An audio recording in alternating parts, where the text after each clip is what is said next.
কার কাঁধে পড়ছে আওয়ামী আমলের লুটেরা অর্থনীতি উদ্ধারের দায়িত্ব? এমন আলোচনা আর গুঞ্জন চলছে দীর্ঘদিন।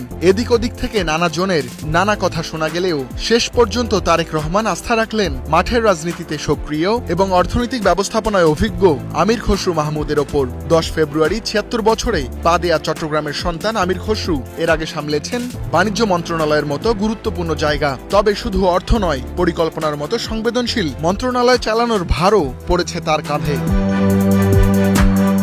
আমির খসরুর কাজের পরিধি, চাপ ও গুরুত্ব বিবেচনায় তাকে সহযোগিতা করার জন্য দায়িত্ব দেয়া হয়েছে তরুণ রাজনীতিক জোনায়েদ সাকিকে 2 মন্ত্রণালয়ের প্রতিমন্ত্রী হিসেবে। জনগণের পক্ষে সোচ্চার কণ্ঠস্বর 53 বছর বয়সী সাকির সংশ্লিষ্ট অভিজ্ঞতা যদিও তুলনামূলক কম।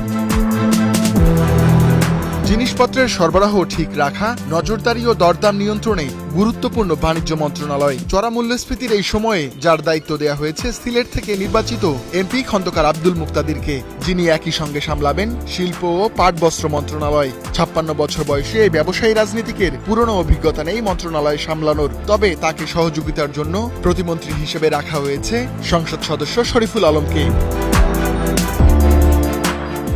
1.5 দশকের অব্যবস্থাপনা ও লুটপাটে ক্ষতবিক্ষত বিদ্যুৎ জ্বালানি খাত। সরবরাহ ঠিক রেখে সাধারণ মানুষ ও শিল্প কারখানায় স্বস্তি দিতে তাই বড় চ্যালেঞ্জ রয়েছে সরকারের সামনে।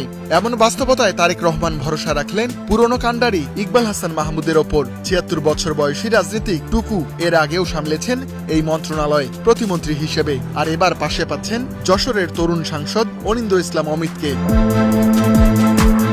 অর্থনীতির জন্য আরেক গুরুত্বপূর্ণ মন্ত্রণালয় কৃষি, সেটি সহ মৎস্য ও খাদ্য মন্ত্রণালয়ের দায়িত্ব পেয়েছেন কুমিল্লা রাজনীতিবিদ আমিনুর রহমান।